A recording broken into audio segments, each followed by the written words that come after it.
This is a clip from Understanding Propaganda.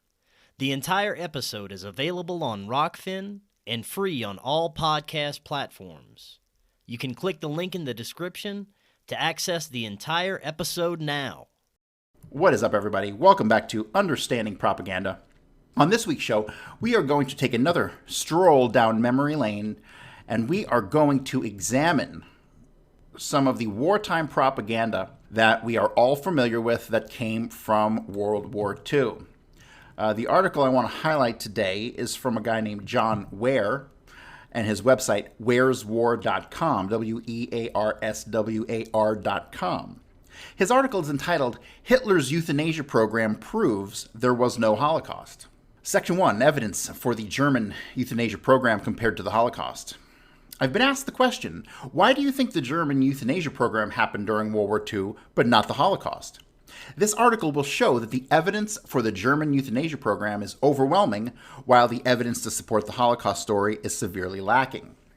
I wanted to highlight this article in particular because it really did a fantastic job of pulling from all the various sources to kind of cover the evidence for both the euthanasia program, the alleged gas chambers during the Holocaust, but really it is a great piece to study the contrast between reality and the post-war fiction that we have all come to understand.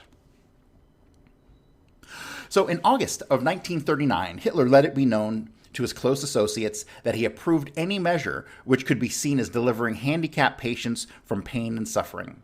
Probably in the late autumn or winter of 1939, Hitler backdated a document to September 1st, 1939 that authorized the euthanasia program. The authorization states, Reich leader Buhler and Dr. Med Brandt are charged with the responsibility of enlarging the powers of specific physicians designated by name so that the patients who, on the basis of human judgment, are considered incurable, can be granted mercy death after the most careful assessment of their condition.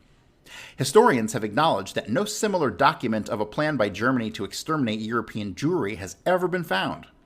In his well-known book on the Holocaust, French Jewish historian Leon Poliakov states that the campaign to exterminate the Jews as regards its conception as well as many other essential aspects remains shrouded in darkness.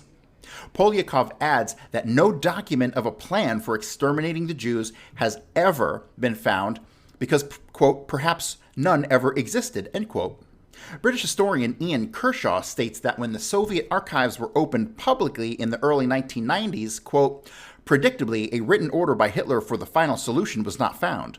The presumption that a single explicit written order had ever been given had long been dismissed by most historians. The lack of a written order for the extermination of European Jewry led to Raoul Hilberg's famous explanation of how the Holocaust happened. Quote, what began in 1941 was a process of destruction not planned in advance, not organized centrally by any agency. There was no blueprint and there was no budget for destructive measures. They were taken step by step, one at a time. Thus came about not so much a plan being carried out, but an incredible meeting of the minds, a consensus mind reading by a far-flung bureaucracy. Now, just based on that statement of Hilberg alone, and Hilberg is definitely the father of modern Holocaust lore. He was really the first historian who began to look for evidence and thus construct a story that the Nazis did in fact have a plan of execution for all the Jews in Europe, even though that none of us have ever seen those documents. And really, when you start to understand Hilberg's motivation and the cohorts which ultimately wrote the Holocaust narrative, such as Jean-Claude Pressac, who wrote Technique and Operation of the Gas Chamber, you'll really find that there are only 3 or 4 Holocaust historians who emerged in the late 1960s with their theories of the crime. And the problem with them is that all of them seem to just refer to each other's books. So when you read Hilberg, he'll refer to Pressac. Pressac will refer to another historian, and that historian will refer back to Hilberg. So you have this kind of closed loop of historians communicating with each other, but never really having any underlying references to pull from. So they just pulled from each other's work.